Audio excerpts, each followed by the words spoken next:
केन्दुझर चली बेधड़क गोचालाण।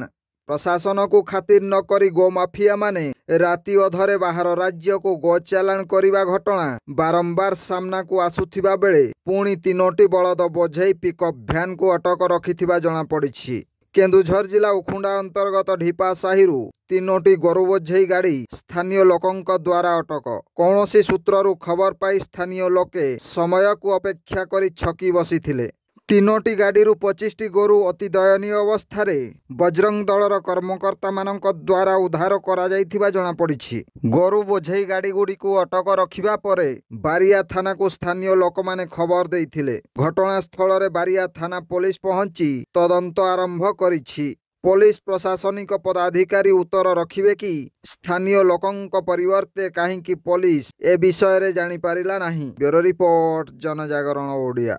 वीडियो गुड़िक आपण मानकु भल लागुथिला आम चैनल को सब्सक्राइब करने सह लाइक शेयर करने को भूलंतु नहीं।